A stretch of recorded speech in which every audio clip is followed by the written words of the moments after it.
သေးသေးချာချာဘဝတစ်ခုကိုလေ့လာကြည့်မကောင်းတာလုပ်လို့ရှိရင်မကောင်းတဲ့တုံ့ပြန်မှုဟာဧကန္တိထခံရမှာပဲဒါကိုမြတ်စွာဘုရားကဟောတာအထကမ္မဝိဝတ္တေနသောဝိလုတ်တောဝိလုံပတိကံတရားဟာတပတ်လဲလာပြီဆိုလို့ရှိရင်တဲ့သူများကိုလူရဲ့တိုက်ခိုက်တတ်တဲ့ပုဂ္ဂိုလ်တယောက်ဟာကိုယ်လူရဲ့တိုက်ခိုက်မှုကိုခံရမှာပဲဘဝအဲ့တော့ကမ္မနိယမသဘောအရဘုန်းကြီးတို့တွေဟာကိုယ်စီတုံ့ပြန်လာတာအကောင်းကိုတော့လိုချင်တယ်ကိုကလှုပ်နေတာမကောင်းတာလှုပ်တယ်ဆိုရင်ကိုယ်စီလာမဲ့ဟာကမကောင်းတာပဲလာမှာပဲအကိုးဆိုတဲ့ပဲ့တဲ့တန်ကိုကြည့်ကိုကဆဲလိုက်ရင်ကြားရတဲ့အတန်ကဆဲတယ်ပဲကြားမှာပဲကိုကချိုးသားစွာပြောလို့ရှိရင်ချိုးသားတဲ့အတန်ပဲကိုယ်စီပြန်လာမှာပဲဒါကမ္မနိယမသဘောတရားတွေပဲဒါကြောင့်မို့လို့ခွန်ကြီးတို့တွေဒီဒေသနာတော်ကိုမှတ်သားထားပြီးတဲ့အခါမှာတို့တွေတစ်ဖက်သားပေါ်မှာအနိုင်ကျင့်မယ်ဆိုရင်ငါတို့ပေါ်မှာလည်းပြန်အနိုင်ကျင့်တာတွေပေါ်လာလိမ့်မယ်ဒါကြောင့်မို့တစ်ဖက်သားပေါ်မှာတို့တွေဟာအနိုင်မကျင့်နိုင်ဘူးမဟုတ်တာတွေမလုပ်သင့်ဘူးဟုတ်တာတွေပဲလုပ်ရမယ်အများကိုကူညီလိုတဲ့မေတ္တာအများဒုက္ခရောက်နေလို့ရှိရင်ကူညီလိုတဲ့ကရုဏာကြီးပွားတိုးတက်တာကိုဝမ်းသာနိုင်တဲ့မုရိဒာဒီသဘာဝတရားတွေဒုသဏ္ဍာန်မှာရှိအောင်တို့ကြိုးစားကြရမှာလို့စိတ်ထဲမှာစိတ်ကောင်းထားဖို့အမြဲတမ်းအရေးကြီးတယ်ပေါ့အဲ့ဒါလို့စိတ်ကောင်းထားခြင်းဖြင့်ကိုမေတ္တာသူမေတ္တာဆိုတာလို့တူမေတ္တာတူမှာဆိုတာကိုကမေတ္တာနဲ့ကူညီစောင့်ရှောက်ထားတဲ့ပုဂ္ဂိုလ်ကိုယ့်ပေါ်မှာမေတ္တာနဲ့ပဲတုံ့ပြန်လာမှာပဲကိုကကရုဏာထားပြီးတော့သူ့ကိုအကူအညီပေးခဲ့တယ်ဆိုလို့ရှိရင်ကိုယ်အခက်ခဲကြုံတဲ့အခါမှာလည်းပဲကရုဏာထားပြီးတော့ကိုယ်ကိုကူညီမဲ့လူတွေပေါ်လာမှာပဲ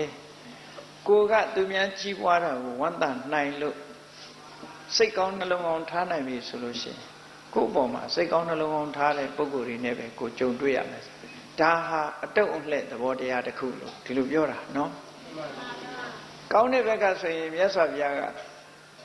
ပူဇကေပူဇကောလပတိပူဇံနဲ့ပူဇော်တတ်တဲ့ပုဂ္ဂိုလ်တယောက်ဟာလေသူ့ကိုပူဇော်မဲ့ပုဂ္ဂိုလ်တွေပေါ်လာဥပမာထူးချွန်တဲ့ပုဂ္ဂိုလ်တွေပဲဖြစ်စေဘုရားတရားတန်ခါပဲဖြစ်စေကိုရှိတာနဲ့ပူဇော်တယ်ဘယ်ဟာပဲဖြစ်ဖြစ်အလေးအမြတ်ထားတယ်ဂုဏ်ပြုတယ်ဆိုရင်ဒီပုဂ္ဂိုလ်ဟာလည်းပဲကိုယ့်ကိုပူဇော်မဲ့ပုဂ္ဂိုလ်ဆိုပေါ်လာတတ်တယ်ကောင်းတာလုပ်ရင်ကောင်းတဲ့အကျိုးတရားတွေဟာကိုယ်တဏ္ဍာမှာရလာမယ်လို့ဒါကိုဆိုလိုတာအတုံးအလှဲ့သဘောတရားဆိုတာကမ္မနိယအဲ့ဒီကမ္မနိယမှာကဘယ်သူကမှဖန်တီးတာမဟုတ်ဘူးကိုယ်တိုင်ဘယ်သူမပြုတ်မိမိမှုပဲဖြစ်တယ်ပေါ့ဒါကြောင့်မို့ကောင်းတဲ့အပြောဆိုကောင်းတဲ့အလုပ်ကိုလုပ်နိုင်ဖို့ရအတွက်ဘာကိုကောင်းအောင်လုပ်ရမလဲဆိုရင်စိတ်ကောင်းအောင်လုပ်ရမယ်ဒီလိုဆိုလိုတာပေါ့နော်ဒါဖြင့်စိတ်ကောင်းအောင်ဘာတွေနဲ့ဝမ်းမှန်ပေးရမလို့ဆိုတော့မေတ္တာအများကျိုးကိုလိုလားတဲ့စိတ်ဓာတ်ကိုယ့်ရဲ့စိတ်ကိုမေတ္တာတွေနဲ့ထုံမှန်းပေးဖို့လိုအပ်တယ်မေတ္တာလို့ဆိုလို့ရှိရင်တော်တော်များများကသဗ္ဗေတ္တာအဝိရာဟောတုတရားဝါတွေချမ်းသာကြပါစေလို့ဒီလိုမေတ္တာပို့နေတာကိုပဲမေတ္တာလို့ဒီလိုထင်တာမဟုတ်ဘူးကိုယ်စိတ်ထဲမှာဘသူပေါ်ဖြစ်ဖြစ်မလုံမုန်းထားတဲ့စိတ်တွေကင်းရှင်းစွာထားပြီးအလုံးအစဉ်ပြေကြပါစေအလုံးဒုက္ခမရောက်ကြပါစေနဲ့ဟောမေတ္တာပို့ပုံလေးတွေအလုံးရတဲ့ပရိကြီးထဲမှာလည်းပါတယ်လေနော်နေညမညတဒုက္ခမေစယတယောက်ကတယောက်ကိုဆင်းရဲအောင်မလိုလားကြပါစေနဲ့နပရောပရံနိကုပ္ပေထတယောက်တယောက်မလိမ်လီမလှိစားကြပါစေနဲ့အခုခေတ်ကြီးမှာတဦးနဲ့တဦးလိမ်လီလှိစားမှုတွေများတော့အဲ့ဒီမေတ္တာပို့လေးနဲ့ကိုယ်စိတ်ထဲမှာဘယ်သူမှမလှိစားကြပါစေနဲ့ဆိုကိုယ်လည်းသူများကိုမလှိစားဘယ်သူကမှဘယ်သူရဲ့ဒုက္ခကိုဒုက္ခရောက်အောင်မလုပ်ကြပါစေနဲ့နေညမညတဒုက္ခမေစေ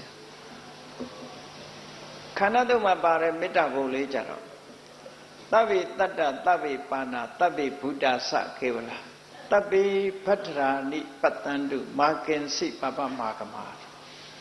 သဗ္ဗေဖတ္ထရာနိပတ္တန္တုလူတိုင်းဟာအကောင်းနေနဲ့ကြီးတွေးကြပါစေဘလောက်ကောင်းနော်အားလုံးဟာကောင်းတာတွေနဲ့တွေးကြပါစေစိတ်ထဲကနေအာယုံပြုပြီးတော့ အားလုံးဟာကောင်းတာတွေနဲ့ကြီးတွေ့ကြပါစေအဆိုးတွေနဲ့မတွေ့ကြမာကင်စိပပမာကမမကောင်းတဲ့ဆိုးကျိုးတွေဘယ်သူ့အပေါ်မှာမကြောက်ရောက်ပါစေနဲ့ဟောဖြူစင်တဲ့စိတ်ဓာတ်လေးနဲ့ကိုယ်တဏ္ဍကိုယ့်ရဲ့စိတ်ကလေးကိုမေတ္တာထုံမွမ်းပြီးတော့ပေးထားရမယ်တခါကျတော့လူတွေကကိုယ့်အများပေါ်မှာဒီမေတ္တာတရားထားရမယ်ဆိုတာကိုသဘောမပေါက်တဲ့အပြင်မှာဆရာတော်ကြီးတွေနော်မိမိတို့လေးစားမြတ်လို့တဲ့ဆရာတော်တွေနဲ့တွေ့တဲ့အခါပါပြောတပည့်တော်မေတ္တာပို့ပေးပါဗျာမေတ္တာပို့ပေးပါအချောင်ရတဲ့အကျိုးလေးပဲလိုချင်တာနော်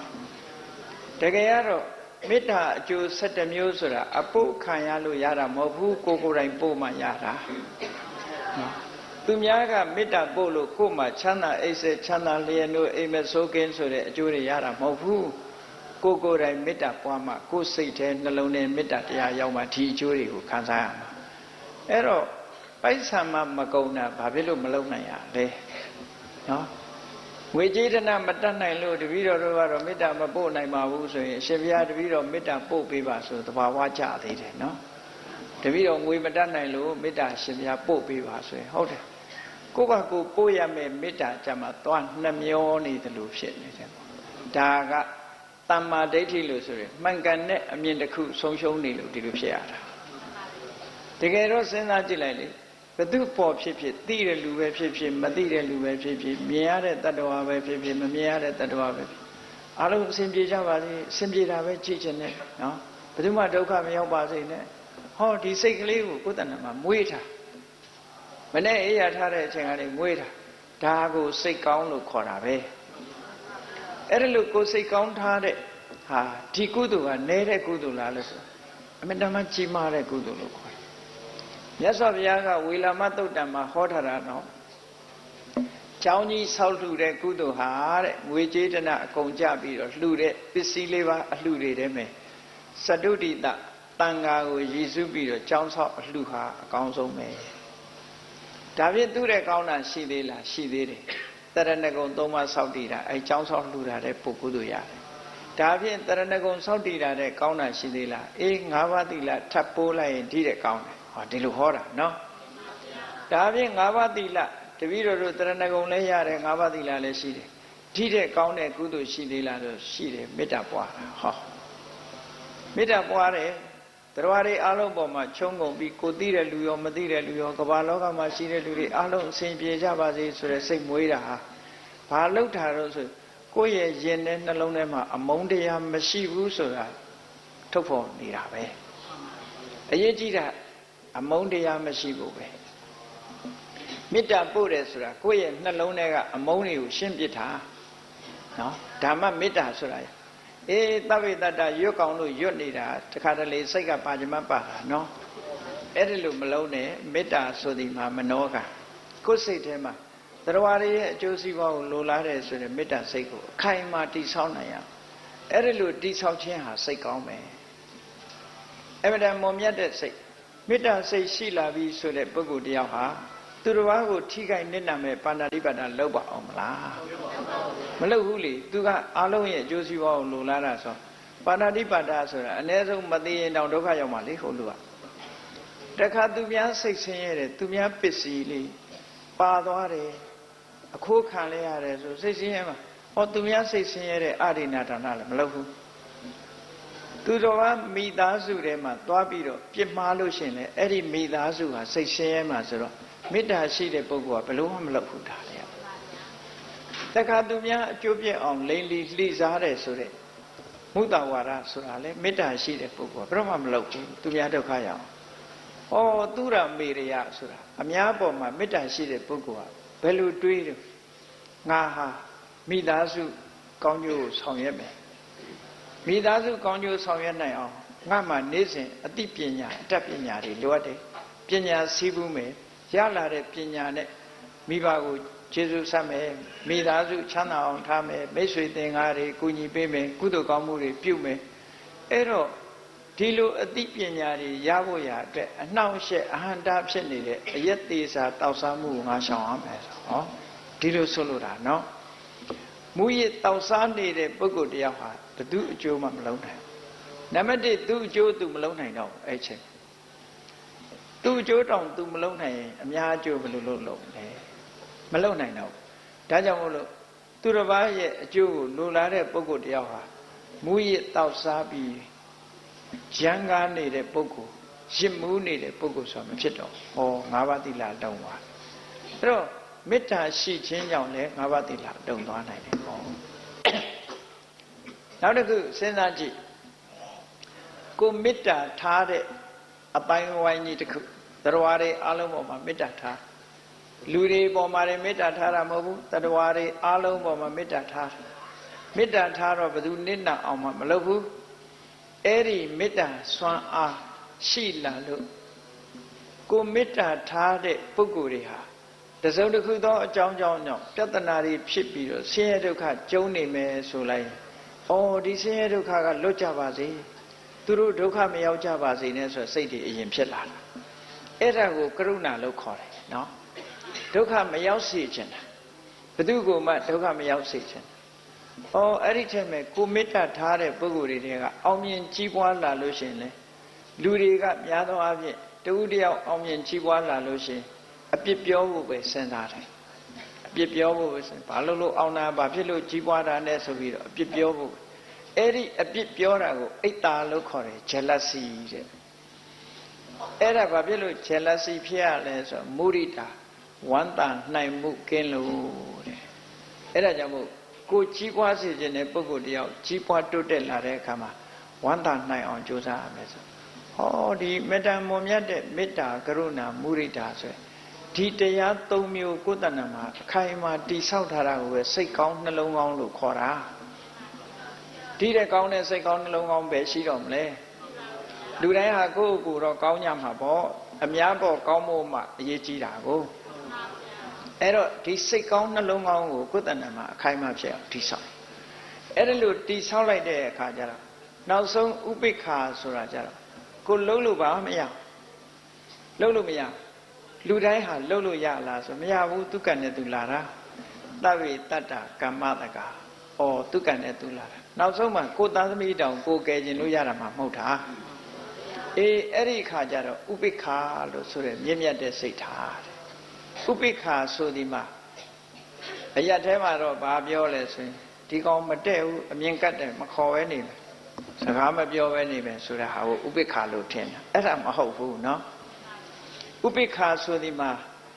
သူ့ပေါ်ကနေပြီးတော့ကိုယ့်ပေါ်မှာတုတ်ပြန်လာတာတခုဘာမှမျောလင်းချက်မထားဘူးလှုပ်တဲ့နာလှုပ်ပေးတယ်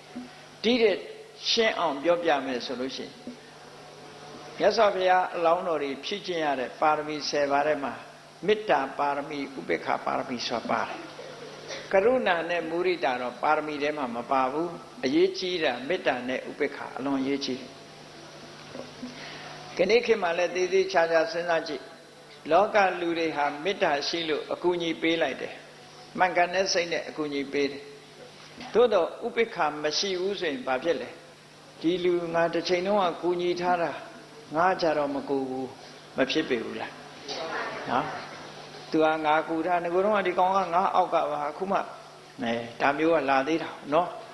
အရင်တော့ငါလက်အောက်ကအခုကြတော့သူကကြီးပွားသွားလိုက်တာဆိုပြီးတော့အကောင်းမပြောနိုင်ဘူးဘာဖြစ်လို့လဲဥပိ္ပခာမရှိတာနော်ဥပိ္ပခာရှိရမယ်ဘယ်လိုရှိရမလို့ဆိုဘုရားလောင်းနေကြတော့မေတ္တာယပုပ္ပကာရိနောမေတ္တာရှိသည့်အတွက်ကြောင့်လူတယောက်ကိုကိုယ်အားစတင်ပြီးတော့အကူအညီပေးတယ်ဥပိ္ပခာရှိသည့်အတွက်ကြောင့်ပစ္စုပကာရဏနာတိတန္တိသူစီကတုတ်ပြန်လာမဲ့ကျေးဇူးတင်ပါတယ်ဆိုတာတောင်မလို့ခြင်းမမြောက်လင့်ဘူးဟုတ်ကလားကိုယ်ကျေးဇူးတင်ပါတယ်လို့တောင်ပြောစရာမလိုဘူးကိုကမေတ္တာနဲ့ကူညီတာကိုဟာသူစီကဘာမှပြန်မလို့ခြင်းအခုခေတ်ကျတော့အဲ့လိုမဟုတ်ဘူး give and take ငါလောက်ထားတာပြန်ပေးရမယ်ဆိုပုံစံမျိုးတချို့ဆိုရင်အကူအညီပေးထားတာပြန်တောင်းတယ်လို့ပြောတယ်မတည့်တဲ့အခါကျနော်အဲ့ဒါဘာဖြစ်လို့ဆိုဥပိ္ပခာမထားနိုင်တာခေါ်တယ်အဲ့တော့သူကူညီခဲ့တဲ့ဟာတွေကစစ်မှန်တဲ့မေတ္တာမဟုတ်တော့ဘူးအတုတ်ဒီကိုဘာနဲ့ဥပမာတူတော့ဆိုဘုန်းကြီးတို့ငယ်ငယ်တုန်းကသူများဆိုတာနဲ့ဆိုတာဘာမှလည်းမသိတဲ့အချိန်ပါနော်နှစ်အသက်တစ်ခါလွတ်ရင်ငါအသက်ဆက်ကလွတ်ဆိုဘယ်တရားမလဲ ကိုကတခါလောက်တာသူကြတော့ကိုကြတော့ဆယ်ကပေးရမယ်ဆိုအတိုးစားတာနဲ့မတူဘူးလားလူတွေကအတိုးတားလို့ချင်တာအချက်နော်ကိုကူညီလိုက်တာကိုပြန်ပြီးတော့တုတ်ပြန်ကူညီမှုသိမျှော်လင့်ကြတယ်ပေါ့မြတ်စွာဘုရားပါရမီဖြည့်တဲ့အခါမှာတော့ဘုရားလောင်းတော်တွေဟာမေတ္တာရှိလို့တရားတွေကိုကူညီတယ်ကိုကူညီလိုက်တဲ့ပုဂ္ဂိုလ်စီကဘာကိုမှတုံ့ပြန်လာတာကိုမမျှော်လင့်ဘူးတဲ့ဒါဥပိ္ပခာလို့ခေါ်တယ်ဒါဥပိ္ပခာရဲ့သဘောကိုနားလည်အောင်ပြောပြတာနော်အဲ့တော့မေတ္တာကရုဏာမုဒိတာဥပိ္ပခာဆိုတဲ့ဗြဟ္မစိုးတရားလူတွေကပြောတော့ပြောနေကြတာပဲဗြဟ္မစိုးတရားဗြဟ္မစိုးတရားနဲ့ပြောနေကြတာတကယ်လက်တွေ့ကိုယ်မှာဗြဟ္မစိုးတရားကျင့်သုံးဖို့လိုအပ်တယ်ပေါ့အလုံးပေါ်မှာမေတ္တာထားပြီးမိသားစုတူပဲဖြစ်စေတော့မိသားစုထဲမှာမေတ္တာထားပြီးဆိုရင်အေးသားလို့တဲ့လူကလည်းပဲငါအမေငါအဖေငါမောင်နှမငါနှမတွေနော်ငါအကိုတွေချမ်းချမ်းသာသာရှိကြပါစေဆိုရင်လှုပ်ရှားရှိတာငါလုပ်မယ်နော်သူတို့ချမ်းချမ်းသာသာနေကြပါစေဆိုစိတ်နဲ့ပဲလုပ်တယ်ဒီလိုလုပ်တယ်ဒါလည်းပဲမေတ္တာပဲတခြားမေတ္တာမထားနိုင်တဲ့အောင်ကိုယ်မိသားစုထဲမှာဟောထမင်းချက်တဲ့အခါလဲမိဖို့ကြောင့်ထဲမှာအားလုံးဟာချမ်းချမ်းသာသာစားပြီးတော့ကျမ်းကျမ်းမာရှိကြပါစေဆိုလို့ရှိရင်နေ့စဉ်အလှကြီးပေးနေရတယ်လို့ကောင်းကျိုးချမ်းသာတွေရနိုင်တယ်ဒါလည်းဒါနကောင်းမှုပဲနော်ဒါလည်းဒါနကောင်းမှုပဲလူတွေကဒါနကောင်းမှုဆိုရင်ပိုက်ဆံတွေအကုန်ကြခံပြီးတော့အကြီးကျယ်ကြီးလှူမှဒါနဖြစ်တယ်လို့ဒီလိုထင်နေကြမဟုတ်ဘူးကိုယ်အိမ်လာတဲ့ဧည့်သည်ကောင်းမွန်ကျွေးလိုက်တဲ့အခါနဲ့ဒါလည်းဒါနပဲအလွန်မွန်မြတ်တဲ့ဒါနဒါနနဲ့ပတ်သက်ပြီးတော့မြတ်စွာဘုရားကဘလောက်ထိဟောထားလဲဆိုရင်ဝိသကောတသုတ်တံမှာဒါနဆိုတာတဲ့ကိုစားပြီးတောက်ပြီးဒီပကံခွဲရောက်ဆေးကြောတဲ့ထဲမှာထမင်းစီလေးတွေဟင်းလေးတွေပါသွားတယ်အဲ့ဒါလေးတွေကိုစားပြီးတတ္တဝါတွေအသက်ရှင်ကြပါစေစားကြပါစေဆိုတဲ့စိတ်ကလေးနဲ့လှူတော့အဲ့ဒီဒါနရဲ့အကျိုးကကိုယ်စီရောက်တယ်လို့မြတ်စွာဘုရားဟောတာဆိုလိုတာကအဲ့ဒီလောက်ကလေးထားတာတောင်မှပဲဒါနအကျိုးရတယ်ဆိုတော့ဟောအိမ်လာတဲ့ဧည့်သည်ကျွေးတာဘာလို့ဒါနမရမလဲကိုယ်အိမ်ကိုဆွမ်းခံကြွလာတဲ့တန်ခါဆွမ်းသုံးလောက်လိုက်ဘာလို့ဒီအကျိုးမရမှာလဲဖះတွေ့လို့ပန်းလေးတစ်ခွက်လှူလိုက်တယ်ရေချမ်းလေးတစ်ခွက်လှူလိုက်တယ်အလွန်မွန်မြတ်တဲ့ဒါနတွေဒုတွေတွေလုပ်နေရတာပါလားလို့အလွန်တန်ဖိုးထားတတ်ဖို့လိုတယ်ကုသိုလ်ကိုနော်အဲ့ဒီကုသိုလ်တွေဟာကိုယ်စီကိုပြန်မလာဘူးမဟုတ်ဘူးတုံ့ပြန်ပြီးရောက်လာမှာပဲမရောက်ဖဲနဲ့လမ်းပြောက်သွားတာဆိုတာမရှိဘူးနော်ပိုက်ဆံကြတော့ပျောက်တတ်တဲ့တတိထားကုသိုလ်ကောင်းမှုကတော့အဲ့ဒါလို့မပျောက်ဘူးနော်ဘာလို့ကိုယ်စီပြန်ရောက်လာမှာပဲဘာဖြစ်လို့တော့ဆိုဘာဖြစ်လို့မပျောက်တာတော့လို့ဆိုပိုက်ဆံကအပြင်ဘက်မှာရှိတာလေဒီကုသိုလ်စိတ်ကအပြင်ကလားအတွင်းကလားဘလို့မှမပျောက်ဘူးခိုးယူလို့လည်းမရဘူးဒီလိုဆိုတာပေါ့နော်အဲ့တော့ဒီလိုတန်မိုးရှိတဲ့ကုသိုလ်စိတ်ကလေးတွေကိုယ်တဏ္ဍာမှာဖြစ်အောင်ကြိုးစားမြတ်စွာဘုရားသခင်ကဒါကိုပြောတာဒီစိတ်ဖြူစင်ပြီးစိတ်စင်ကြယ်ပြီးဆိုရင်ကောင်းကျိုးချမ်းသာတွေရတယ်လို့ဆိုတာဒီအိဗယ်ကိုပြောတာဒါကြောင့်မို့စိတ်တေဝိတုဒ္ဒေသူကတိပါဋိခင်ခါဒီဘဝမှာတည်းပဲစင်ကြယ်တဲ့စိတ်ဟာကောင်းကျိုးချမ်းသာတွေကိုမျှော်လင့်ပွေရဖြစ်လာတယ်သူရဲ့အကျိုးဆက်အကောင်းပဲဖြစ်လာမယ်လို့ဒီလိုဟောတာအဲ့ဒီဟောတာကိုလိုက်နာကျင့်သုံးဖို့ကကိုတာအောင်မယ်မကျင့်သုံးရင်တော့ဘာတစ်ခုမှမရဘူးဘာမှမရဘူးဆိုတာစဉ်းစားကြည့်လေထမင်းတောင်ကိုယ်တိုင်စားမှဝမှာပေါ့သူများစားတာထိုင်ကြည့်နေပဲဝမလဲဘာပဲဖြစ်ဖြစ်ကိုယ်တိုင်လုံးရမယ်ဆိုတာကိုတော့မမေ့လေနဲ့အဲ့တော့ဘုန်းကြီးတွေတွေ့တဲ့အခါတပည့်တော်မေတ္တာလေးပို့ပေးပါဖေလို့မလျှောက်လေနဲ့နော်အရှင်ဘုရားတပည့်တော်မေတ္တာပို့ပါမယ်ဖေပဲလျှောက်ဟုတ်ကဲ့လားအဲ့ဒါတခုကလမ်းလွဲပြီးတော့နေကြတယ်တော်တော်များများမေတ္တာပဲခံယူခြင်းနဲ့ကိုယ်မေတ္တာကြတော့မပေးခြင်းသူများစီကပဲရခြင်းနဲ့ဆိုအဓိပ္ပာယ်ဖြစ်နေတယ်ပေါ့ဩကိုကမေတ္တာထားရင်သူမေတ္တာဆိုတာလေကိုယ်စီအလိုလျောက်ရောက်လာတာပဲနော်ဒုမေတ္တာဒုမှဆိုတာအလုံးရဲ့မေတ္တာတွေဟာကိုယ်စီရောက်လာကိုကမေတ္တာထားသည့်အတွက်ကြောင့်မေတ္တာရှိတဲ့ပုဂ္ဂိုလ်ရဲ့မျက်နှာဟာအမြဲတမ်းကြည်လင်ရှင်ပြုံးနေသည့်အတွက်ကြောင့်သူ့ရဲ့ဆက်ဆံရေးဟာအမြဲတမ်းကောင်းနေနော်ပါရမီပုံရိပ်အမှတ်တစိတ်ဆိုပြီးတော့ဘုန်းကြီးတို့9ရက်ဟောထားတဲ့ ဒီလက္ခဏာတုတ်တံအနှစ်ချုပ်ပြီးတော့ဟောထားတယ်မြတ်စွာဘုရားအလောင်းနေဒီပါရမီဖြည့်ခဲ့တုန်းကဆိုလို့ရှိရင်သူကုသိုလ်ကောင်းမှုဘုရားအလောင်းဟာမျက်လုံးတွေလှတာတို့ဘာဖြစ်လို့လှတာတော့ဆိုရင်ဘသူကမှမျက်စောင်းထိုးပြီးမကြည့်ခဲ့ဘူးတဲ့အဲ့ဒါမျက်စောင်းထိုးကြည့်တာလဲအကုသိုလ်ပဲနော်ချစ်ခင်တဲ့မျက်လုံးနဲ့ချိတတ်ရမယ်ဘသူကိုပဲဖြစ်ဖြစ်မုန်းတဲ့မျက်လုံးနဲ့မကြည့်နဲ့ချစ်ခင်တဲ့မျက်လုံးနဲ့ချိတတ်အောင်စိတ်ကိုစပြီးတော့ပြင်ရမယ်လို့ဒီလိုဆိုတာနော်အေးဒါကြောင့်မို့တရားချစ်ခင်သူတော်စင်ပြိဿပေါင်းတို့အတုံအလှဲ့ဆိုတဲ့ကမ္မနိယမသဘောတရားဟာကောင်းတဲ့ကံပဲဖြစ်ဖြစ်မကောင်းတဲ့ကံပဲဖြစ်ဖြစ်မကောင်းတာလုပ်လို့ရှိရင်မကောင်းတဲ့အတုံအလှဲ့ဆိုတာရောက်တယ်ကောင်းတာလုပ်လို့ရှိရင်ကောင်းတဲ့အတုံအလှဲ့ဆိုတာရောက်လာမှာပဲကမ္မနိယမဆိုတာဘုရားသခင်ဖန်ဆင်းတာမဟုတ်ဘူးတဲ့တဘာဝအတိုင်းဖြစ်ပေါ်လာတဲ့မိမိရဲ့တဏ္ဍာမှာဖြစ်လာတဲ့ကံတရားရဲ့ဖြစ်ပေါ်လာမှုပဲဆိုတာကိုယုံကြည်ပြီးတော့တို့တွေဟာဒီကနေ့ကနေစပြီးမြတ်စွာဘုရားအဆုံးအမတိုင်းကောင်းတဲ့ကံတွေကိုတို့တွေပြုလုပ်ကြရမှာဖြစ်တယ်မကောင်းတဲ့ကံတွေကိုမလုပ်မိအောင်ရှောင်ကြရမှာဖြစ်တယ်လို့ကိုယ်စီတတိထားပြီးတော့ကောင်းတဲ့ကံတွေဖြစ်အောင်ကြိုးစားအားထုတ်နိုင်ကြပါစေကုန်သတည်း